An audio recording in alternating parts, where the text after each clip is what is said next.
Y fue así como Israel, las 10 tribus del norte, reino de Israel, con su capital en Samaria, fueron derrotados por los asirios, un gran imperio de aquel entonces, y llevaron muchas personas cautivas hacia la tierra de Asiria. Sin embargo, la historia dice que cuando eso aconteció en el año 722 a.C., el rey asirio, que estaba en turno llamado Sargón II, tomó la iniciativa de enviar personas de su país, asirios. Los envió a vivir en la tierra de Samaria, donde vivían antes los israelitas, donde, por cierto, todavía quedaban algunos israelitas, y fue así como al enviar el rey asirio, Sargón II, algunos gentiles, por llamarle como la Biblia los llama, gentiles, para que vivieran en la tierra de Israel. Específicamente en la región de Samaria, fue así como se juntaron conyugalmente aquellos asirios con estos israelitas, y nació una raza mestiza, mezclados entre israelitas que se habían casado con mujeres asirias, y hombres asirios que se habían casado con mujeres israelitas, y ahí nacieron los famosos samaritanos, de los cuales la palabra nos está hablando. Estos samaritanos que vivían en la región norte, al norte de Judea, en el sur estaba Judea, donde estaban ciudades importantes como Jerusalén, luego un poco más arriba estaba la región de Samaria, ¿verdad que sí? Y luego encima de eso estaba la región de Galilea, donde Jesús comenzó su ministerio, y dice que estaba regresando hacia esa región de Galilea, en este capítulo número 4, pero estos samaritanos, amados hermanos, que se levantaron en ese tiempo de esa mezcla entre asirios e israelitas, y cuando los judíos que estaban en Babilonia regresan a la tierra para reconstruir Jerusalén, la región sur de Palestina, y quieren levantar la ciudad, comienza ahí un conflicto terrible entre los judíos que estaban llegando de Babilonia, un conflicto entre ellos y los samaritanos que ya no eran puros, ya no eran israelitas que se habían casado entre ellos, sino que eran mestizos.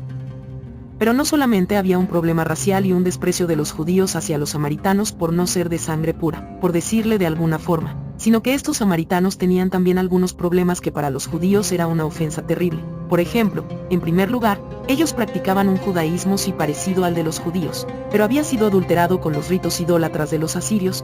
Ellos eran mitad israelitas, pero también mitad asirios, y habían digamos que habían aprendido muchas prácticas idólatras y habían desarrollado un judaísmo adulterado que no era exactamente igual al judaísmo de aquellos judíos que habían llegado de Babilonia. Aparte de eso, los samaritanos no le daban crédito a los profetas como Jeremías, Isaías, entre otros, sino que ellos solamente creían y leían el Pentateuco. Pero también se levantó una riña terrible entre samaritanos y judíos, porque los judíos decían en Jerusalén, en el templo, es que Dios desea que lo adoremos, y los samaritanos decían no. Nosotros creemos que hay que adorar a Dios en el monte de Gerizim, porque creemos que ahí fue donde Dios se le reveló a Abraham. Ahí fue en el monte de Gerizim donde Dios se le reveló y donde él levantó un altar. Creemos que fue ahí. Por eso había una contienda terrible entre samaritanos que querían adorar en el monte y judíos que querían adorar en el templo de Jerusalén. Pero el odio que había entre ambos grupos no era solamente por esto, sino que también era debido a que cuando los judíos estaban regresando de Babilonia para reconstruir el templo con Zorobabel y luego los muros de Jerusalén con Nehemías, dice la palabra que aquellos samaritanos se levantaron y escribieron cartas contra el rey en turno de los medos persas para que pararan la obra, y la palabra dice que en el tiempo de Zorobabel el rey en turno detuvo la obra por 16 años.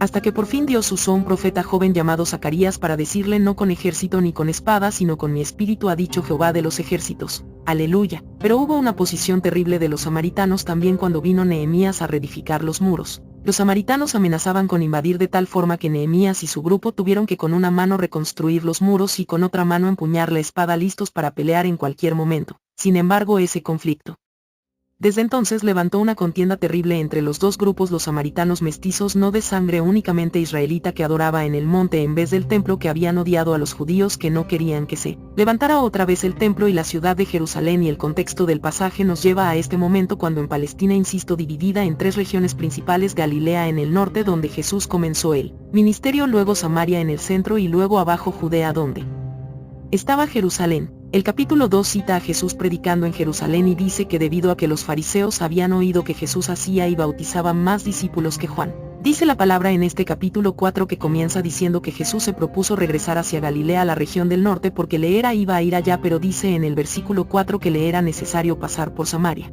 Esta mañana estaba estudiando por qué razón.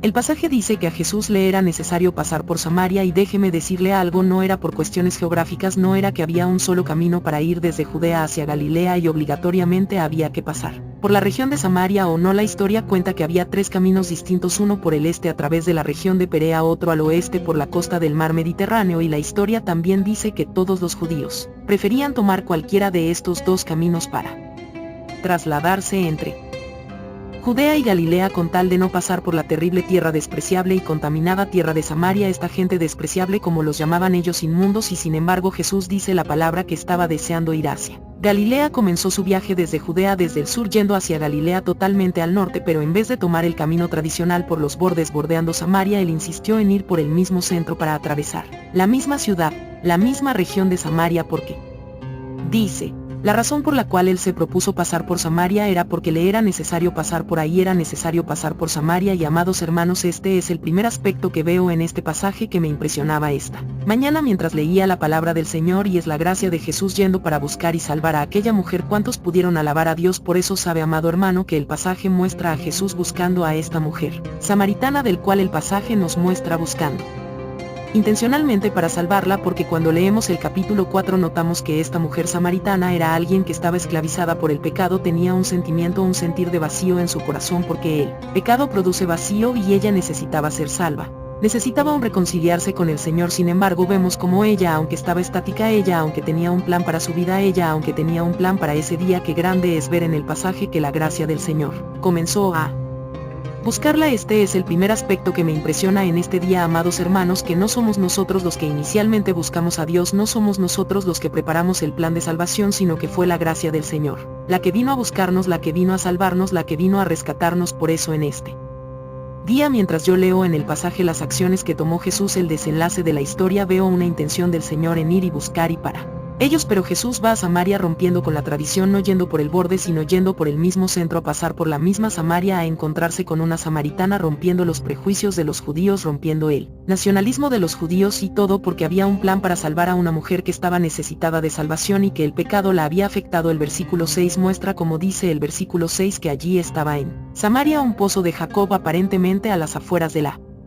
ciudad, y dice el versículo 6 que entonces Jesús, cansado del camino, se sentó así junto al pozo, y era la hora sexta, era aproximadamente las 12 del día, el mediodía. Sin embargo vemos en este versículo 6 que él iba atravesando Samaria, y de repente el Señor dice que se cansa en el camino. Cansado en el camino, toma la decisión de sentarse al lado de un pozo. Él no tenía nada con que sacar el agua de este pozo, pero él toma la decisión de sentarse ahí, y sus discípulos viajan a la ciudad más cercana para comprar alimentos y traérselos al Señor. Y cuando yo leo esto, yo digo, esto no era mera casualidad, esto no es casualidad que de repente llegara una mujer samaritana. De hecho no era casualidad, porque la historia dice que las mujeres de la ciudad nunca venían a buscar agua al mediodía, siempre venían en la tarde, cuando el sol ya había declinado. No era normal que llegara una mujer al pleno calor del día, en el momento más caliente, a buscar agua. Lo hacían, insisto, en la tarde según la tradición de los judíos. Sin embargo Jesús sabía que iba a llegar ahí una mujer que necesitaba salvación, y estratégicamente se sentó al lado de aquel pozo mientras que los discípulos fueron para comprar comida. ¿Sabe usted lo que veo en este pasaje, en este versículo? Nuevamente la gracia de Dios buscando a esta mujer, y Jesús estratégicamente se siente en aquel pozo para una cita que la mujer no tenía planificada, pero que el cielo sí la había preparado, una cita celestial para salvar a esa mujer, y como veremos a continuación, a otros muchos más. Lo que pareciera una coincidencia, un accidente, que Jesús tenía sed, que Jesús tenía hambre, que Jesús se cansó en el camino. Lo que parecería una coincidencia, un accidente, era realmente una estrategia divina para llevarle el de salvación a aquella mujer que tanto estaba necesitada. Yo quiero alabar a Dios por esas aparentes coincidencias, yo quiero alabar a Dios por esos pequeños accidentes. Saúl pensó que le había acontecido un accidente, las armas de su papá se le habían perdido, pero no era un accidente, era una estrategia de Dios para que él se encontrara con su propósito, con su llamado, con el plan del Señor. Y llegó antes Samuel para preguntarle, pero ya Samuel había recibido directrice de este hombre, ya sabía quién era. Aleluya. Él llegó buscando las armas perdidas de sus padres, pero Dios ya conocía a Saúl y ya tenía un plan para él, y a través de la coincidencia, a través del accidente, supuestamente Saúl se encontró con su propósito. Pensaríamos que era un accidente aquel encuentro, pero no era un accidente, en un plan estratégico, la gracia de Dios buscando a aquella mujer para salvarla. Así que número 1 vemos en el versículo 4 que dice que a Jesús le era necesario pasar por Samaria. No era una cuestión de necesidad geográfica, era una cuestión de necesidad para salvarla, la gracia buscando a esta mujer. En el versículo 6 vemos como el Señor se posiciona en ese lugar. Aleluya. Para tener esa cita, ese encuentro espiritual, ese lugar para que aquella mujer que iba a llenar en unos minutos fuera transformada. Pero también en el versículo 10 dice la palabra que el Señor le dijo a aquella mujer, aleluya, dame de beber, aleluya. Él le dijo, mujer, si conocieras el don de Dios, diga fuerte, don de Dios, el don de Dios, si lo conociera. ¿Y quién es el que te dice dame de beber? Tú le pedirías y él te daría agua viva. Y esa frase, el don de Dios, diga fuerte, don de Dios, el don de Dios, si lo conociera. ¿Y quién es el que te dice dame de beber? Tú le pedirías y él te daría agua viva. Y esa frase, el don de Dios, es en el griego lit, que significa la vida o regalo de Dios. Y eso es exactamente lo que se le estaba ofreciendo a esa mujer ahí, el regalo gratuito del perdón de Dios, de la gracia de Dios, de la redención de Jesucristo. Oh, amados hermanos, este es el primer aspecto que veo en este pasaje. No, la mujer samaritana buscando la gracia, más bien al revés, la gracia buscando a esta mujer, aleluya. En este primer aspecto, donde vemos a Cristo yendo lejos, atravesando la difícil tierra de Samaria para encontrarnos con esta mujer, esto nos recuerda que la gracia de Dios, oiga esto detalladamente, la gracia de Dios no la buscamos nosotros inicialmente, oiga esto claro, sino que fue la gracia la que primero nos buscó a nosotros intencionalmente. El Salmo 14 dice, Dios miró desde los cielos sobre los siglos de los hombres para ver si había algún entendido que buscara a Dios, y la respuesta fue no, todos se desviaron, aún así han corrompido, no hay quien haga lo bueno, no hay ni siquiera uno. ¿Sabe usted, amada hermano? El hombre no se podía salvar por sus medios, el hombre no podía justificarse delante del Señor, el hombre tampoco podía crear una forma para ser libre del pecado, le era imposible. Y por eso la palabra enseña que el plan de salvación para el hombre fue preparado por Dios desde antes de la fundación del mundo. Primera de Juan 4 versículo 19.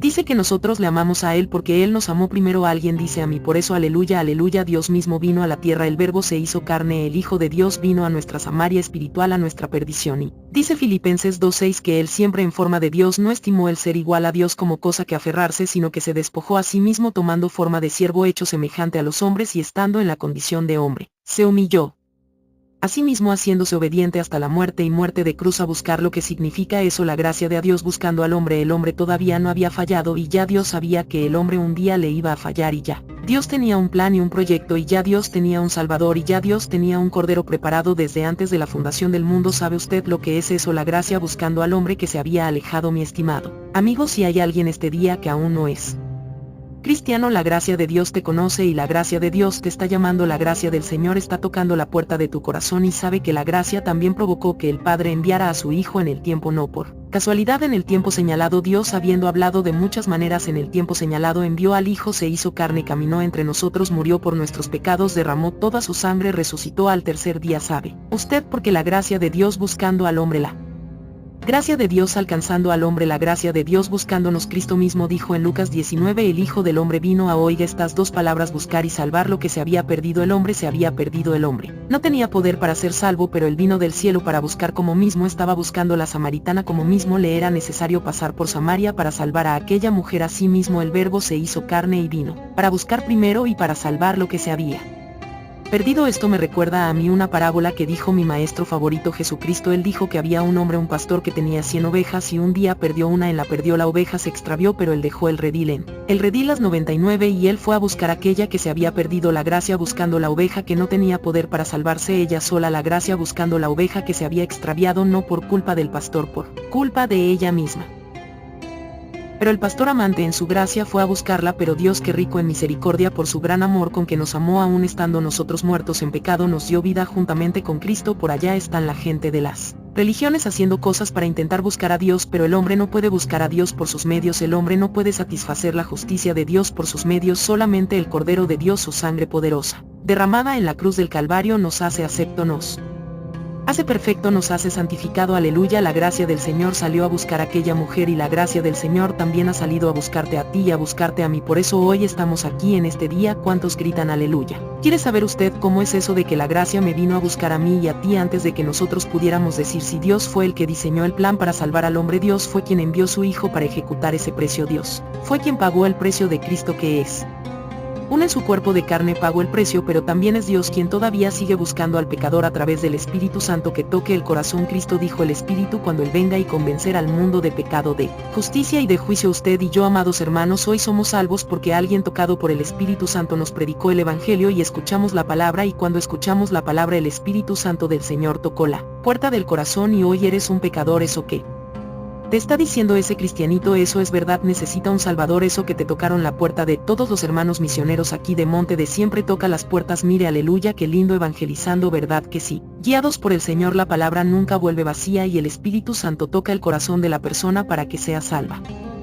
Para cualquier persona que aún no es cristiana, su gracia te buscó como buscó a la samaritana, pero el hombre es responsable decirle a Jesús: y entra en mi corazón, Jesús, creo en ti, Jesús, moriste por mí, te recibo en mi corazón. Charles Spurgeon una vez dijo: Dios es tan soberano como el hombre responsable, el hecho de que la gracia me buscó, el hecho de que soy salvo por gracia, el hecho de que yo no hice nada para salvarme, sino que fue Dios quien puso el cordero. El sacrificio no me hace a mí libre de responsabilidad, no, el hombre todavía es responsable de escuchar el llamado, de oír la voz, de escuchar el mensaje, de sentir la voz del Espíritu diciéndole acepta a Cristo, el responsable de rechazar el llamado o decirle sí acepto a Cristo en mi corazón. La palabra dice que Él está tocando la puerta de tu corazón. Las señales que has visto son mensajes que Dios te ha dado, los mensajes que te han predicado, los mensajes que te has encontrado por la internet. No ha sido casualidad, es Dios buscándote. Lo que Dios está hablando hoy no es casualidad, es Dios buscándote. Que estás aquí hoy o escuchando este video no es casualidad, es que la gracia te está buscando en tu corazón. Dígale: Jesús, entra a mi corazón, te recibo como mi Señor y mi Salvador. ¿Cuántos pueden ir a la aleluya? Amén.